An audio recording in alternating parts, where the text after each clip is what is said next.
question wants to know if I can explain how the manipulation can affect the price of paper gold and not affect the actual commodities. And in my gold business, and I just experienced this through the bank because the bank had a lot of gold and we're trying to move that gold out and some of it needed to be liquidated, the bank's hedge book. And I was talking to the company that was storing all the bars and he was commenting on this huge surge in premiums for physical bars of gold and silver. He's never seen them this high in his life. There's tremendous demand. Even as the price was dropping, demand was surging around the world.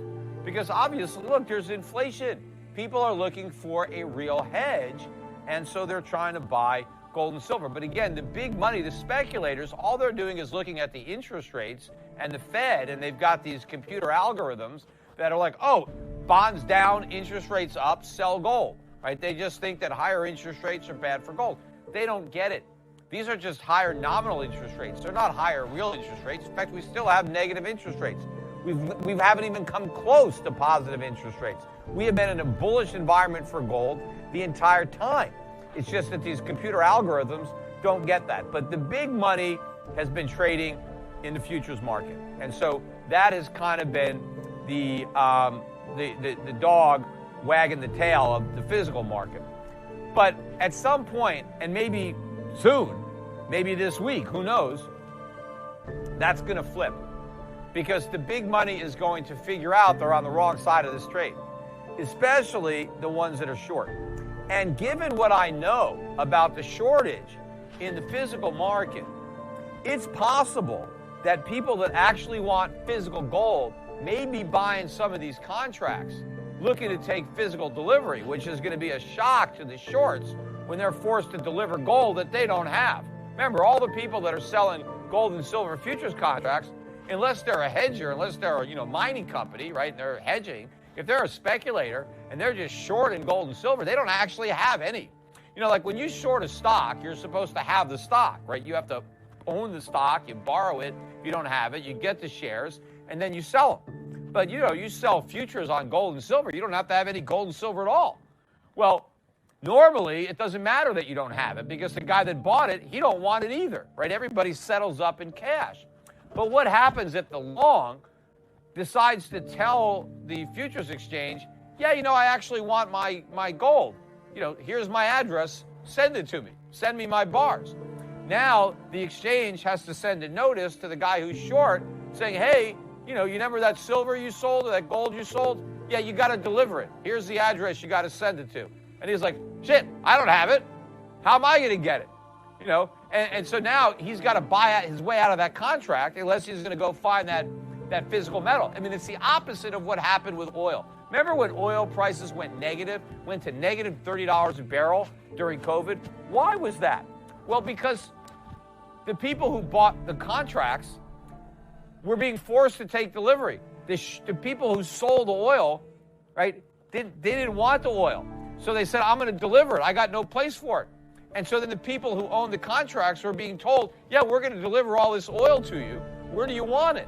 I don't want it. So now they had to pay people to take it off their hands.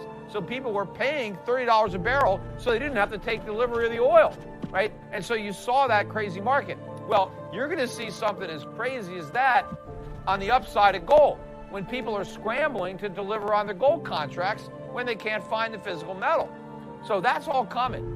So that's why, I tell people just, buy your gold, buy your silver while you can get it, because at some point you won't be able to get it because the people are going to figure out what's happening. Just like, the subprime market imploded all at once. It was obvious for years to me, but even within weeks of the implosion, people were still buying that crap and paying above par. Then all of a sudden, emperor has no clothes, and in a matter of a week, everything went to zero. So when this thing turns, it's going to unravel. That's why, again, I keep saying you can't wait. You can't try to be so cute and finesse this. You got to be willing to be early. All right, I was way early. I was more than a decade early. Okay, but what am I going to do? I see this stuff way in advance because to me, it's that crystal clear. But I also can see that we're so much closer right now. It is not worth betting that they're going to be able to pull another rabbit out of their hat. Can you go deeper into debt, borrowing from the future? Debt is actually using other people's savings plus leverage on a global scale, hundreds of trillions. What is the long-term harm from wiping out or defaulting on debt? Well, the problem is savings are really the lifeblood of economic growth, because savings under consumption is where a capital investment comes from. Get my book, How an Economy Grows and Why It Crashes. It's a very simple way of explaining this important concept. But if you wipe out everybody's debt, you wipe out everybody's savings. And that is a disaster to wipe out the savings, because now, you turn back the clock, because now you got to reaccumulate. You have no more money to loan out to finance things. And, people were expecting to live off those savings. Yeah, it's great when people no longer have debt. But one person's liability is somebody's asset. There are a lot of people that are planning on retiring. They're going to have to come up with a new plan. They ain't going to retire. They're going to have to keep working because they've been wiped out. So look, this is going to be a terrible thing that's going to happen. But there is a silver lining in that, if it's a catalyst for countries to re-embrace free market capitalism. And maybe for some countries it will be. But for other countries, it may be a catalyst to go all in on government and become totalitarian states. And you just got to get the hell out of those countries as fast as you can, even if that is the United States. I don't know. I hope that's not going to be the United States, but it may be. Because I'm not necessarily going to get what I hope for. We're going to get what the political reality is.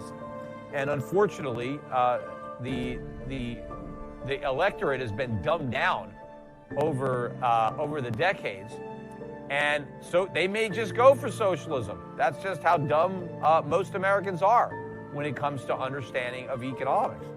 What is advantage of GDX over GLD? All right, well, they're very different. So GDX is an index of gold mining stocks. GLD is an ETF of gold bullion. So when you're buying GLD, you're buying physical gold. Now, same thing as like somebody called up earlier about kinesis. Same thing. By kinesis, you're buying physical gold. It's like buying GLD, except I can't send my GLD to my buddy, in Europe, or I can't use my GLD to go to Starbucks and buy a cup of coffee like you could in theory with kinesis or with Gcoin or any one of these tokens that's backed by gold. So, but they're like an ETF, right? Because you have the gold there, and then there's a share associated with it, as opposed to a token that's been created. But GDX is just a diversified basket of mining stocks. Now, personally, I think my portfolio that Adrian Day manages at my gold fund, the Euro Pacific Gold Fund, or the separately managed accounts that Adrian manages for my clients, I think Adrian is smart enough to beat an index. Because the thing with the index is it just buys everything. But I think Adrian can figure out which stocks are better to own and which stocks are better to avoid. He's been doing this for 40 years. He knows the mining sector.